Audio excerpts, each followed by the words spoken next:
السلام علیکم دوستو، نبی کریم صلی اللہ علیہ وآلہ وسلم نے ارشاد فرمایا کہ اے عمر رضی اللہ عنہ، اگر مجھے لوگوں کے سست ہو جانے کا ڈر نہ ہو تو میں تمہیں یہ بات کہوں کہ اس خبر کو جا کر گلی بازاروں میں بتا دو اور 4 اشخاص کے جنت میں جانے کی گواہی دے دو کہ انہیں جنت میں جانے سے کوئی شے نہیں روک سکتی۔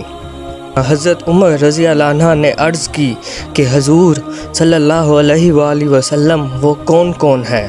حضرت محمد صلی اللہ علیہ وآلہ وسلم نے فرمایا، نمبر ایک وہ عورت جس نے اپنی تمام محبتیں اپنے شوہر پر نچھاور کر دیں اور اس حال میں مری کہ اس کا خاوند اس سے راضی تھا، جنت میں جانے سے اس کو کوئی شے نہیں روک سکتی۔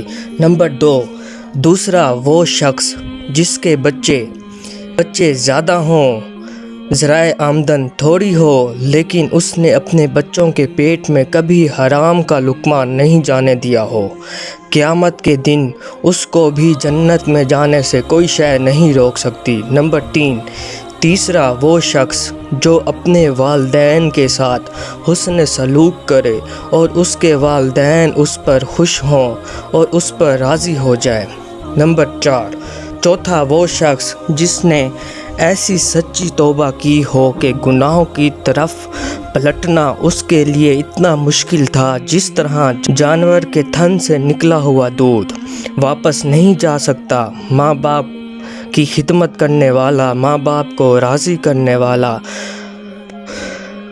واقعی خوش نصیب ہے، اور وہ بدبخت ہیں جو اس شرف سے محروم رہ جاتے ہیں۔ اپنے ماں باپ کا ادب و احترام کریں۔ ماں کے پیروں تلے جنت ہے تو باپ اس جنت کی کنجی ہے۔ اس زندگی اور آخرت دونوں کو سنوارنا چاہتے ہیں تو ماں باپ کو ناراض نہ کریں اور انہیں ہمیشہ راضی رکھیں۔